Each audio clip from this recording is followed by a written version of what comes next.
আজকে বিকাল 5টা পর্যন্ত তাকে আমরা সময় দিয়েছি ঊর্ধ্বতন কর্তৃপক্ষের নির্দেশে আপনার প্রতিষ্ঠানের পরিবেশ সুন্দর রাখার জন্য আপনি তাদের সাথে যোগাযোগ করে অধিকাংশ মানুষ 850 জন মানুষ স্বাক্ষর করেছে এই নির্বাচনের পক্ষে আউট অফ 1100।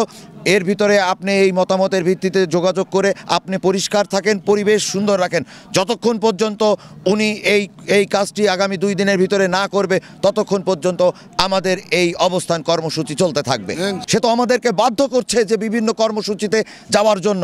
আমরা চাই না এই প্রতিষ্ঠান, আমাদের এই প্রতিষ্ঠানে কর্মরত থেকে আমরা বাল বাচ্চা মানুষ করি, এই প্রতিষ্ঠানের প্রতি আমাদের দরদ আছে। উনি ওনার সৃষ্টিকৃত যে জটিলতা, এই জটিলতা নিরসনে উনি উদ্যোগী না হলে বুঝতে হবে যে উনি চাচ্ছে যে ভায়োলেন্সের ভিতরে শ্রমিক কর্মচারী পৌঁছিয়ে যাক। এখন ওনার হাতে সময় আছে। আমরা অহেতুক কোনো অপকর্মে লিপ্ত হতে চাই না, কোনো ধ্বংসমূলক কাজে যেতে চাই। কনস্ট্রাকটিভ পথে আইনের প্রতি শ্রদ্ধা রেখে উনি আইন কার্যকরী করুক, এইটা আমরা চাচ্ছি। কোনো রকম বিশৃঙ্খলা সৃষ্টিতে আমরা যেতে চাচ্ছি না। ওনার দৃষ্টি আকর্ষণ করছি, এখনও সময় আছে।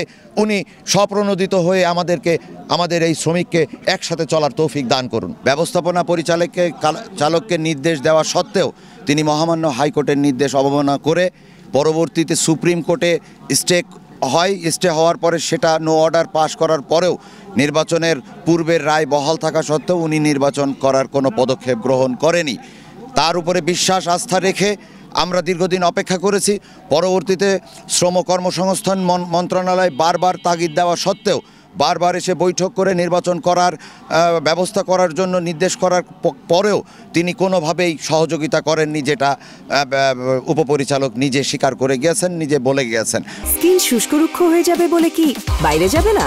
জাস্ট 1 2 3 4 করো, স্কিনটাকে রিভাইভ করো। ফলে এই পরিস্থিতিতে বিকল্পভাবে উনি এখানে পলিসি করে নির্বাচন পরিচালনা কমিটি, যেটা তার অধীনস্থ কর্মকর্তা দ্বারা গঠিত, তাদেরকে ইঙ্গিত দিয়ে 13 তারিখে তিনি তাদেরকে রিজাইন দেওয়ার পরবর্তীতে শ্রম আইন অনুযায়ী 2006 এবং 2015 সালের সংশোধনীতে 177 ধারা অনুযায়ী শ্রম উপ অঞ্চল কুষ্টিয়া একটি উদ্যোগ গ্রহণ করে যে তারা নিজেরাই নির্বাচন পরিচালনা কমিটি গঠন করে, যেহেতু রাষ্ট্রীয় তফসিল ঘোষণা হবে 7ই ডিসেম্বর, তার আগেই উনি 13 তারিখে নির্বাচন পরিচালনা কমিটি করার কথা এবং 18 তারিখে তফসিল ঘোষণা এবং আগামী 10ই ডিসেম্বর নির্বাচনের দিনক্ষণ করে যায়। পরবর্তীতে এই চক্রান্তকারী ব্যবস্থাপনা পরিচালক, যিনি মালিক, যিনি শ্রমিক কর্মচারীর স্বাধীনতা কেড়ে নিতে চায়, যিনি গণতান্ত্রিক কাঠামোকে ভেঙে তছনছ করে দিতে চায়, 8টি মাস ধরে এই শ্রমিক কর্মচারী আজকে